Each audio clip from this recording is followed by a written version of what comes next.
افغان نړیوال اسلامي پوهنتون کې د 21 میلیون افغانیو په ارزښت د سړک جوړونې پروژې پیل شوې چارې نږدې 95 سلنه بشپړې شوې دي.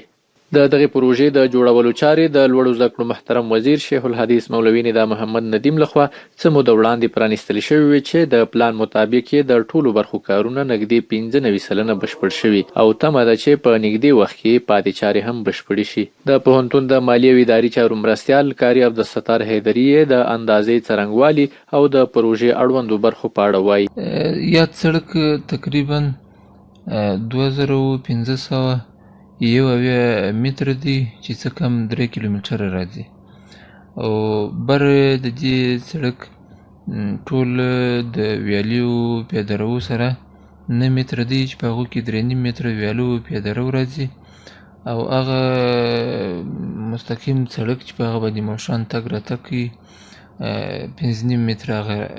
راځي تقریبا. په افغان نړیوال اسلامي پوهنتون کې د 2501 متره په اوږدوالي د سړک او دواړو خواو ته یې د پلې لارو او ویالو په جوړولو شاوخوا 21 میلیونه افغانۍ لګښت راځي چې د لوړو زده کړو وزارت لخوا ورکول کیږي. د همدې پروژې د کیفیت او معیار ساتنې په موخه د پروژې قراردادي شرکت او د افغان نړیوال اسلامي پوهنتون لخوا ځانګړي تخنیکي پلاوي ټاکل شوي چې وخت ناوخت یې د سړک د هموارۍ، خیره چونې او په ځینو برخو کې د کانکریټي ځایونو څارنه کړې او مسؤلین یې په چارو کې کیفیت ساتلو ته هڅولي دي. په همدې اړه د دې پروژې د تخنیکي څارنې برخې غړی عنایت الله جرار د کیفیت ساتلو په اړه د ډاډ څرګندولو ترڅنګ وایي چې د پروژې ټول کارونه یې د پلان مطابق پر مخ روان دي. ټول 5.5 متره موږ سره د سړک عرض راځي چې کومه کیرجوی ورته وایي او د ډرینیج ساحه مو سره 50 سانتي نیول شوې ده. الحمدلله کارونه خو نسبتا چې د کار ته موږ ګورو د نظارت ټیم د خوا چې کوم لیدنه کتنه کیږي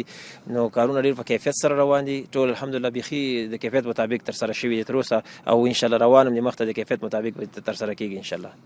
فل حال چې پروژې ته په کتو سره موږ ګورو صرف درونه د دې پات د اسفالټ سبا په خیر سره سره ورسیږي 15% د دې پروژې کارونه تکمیل شوي دي او ان شاء الله په دې څو ورځو کې به د پیادهرونو کارم خلاص شي او لنډ به ګټه اخیستنې ته تیار شي. د یادونې وړ ده چې په دې پوهنتون کې د 1 میلیون او 250,000 افغانیو په لګښت د څېړنیز فارم لپاره د یوې حلقې ژورې څاه د جوړېدو پروژه هم پیل شوې چې چارې یې بشپړېدو ته نږدې شوي دي.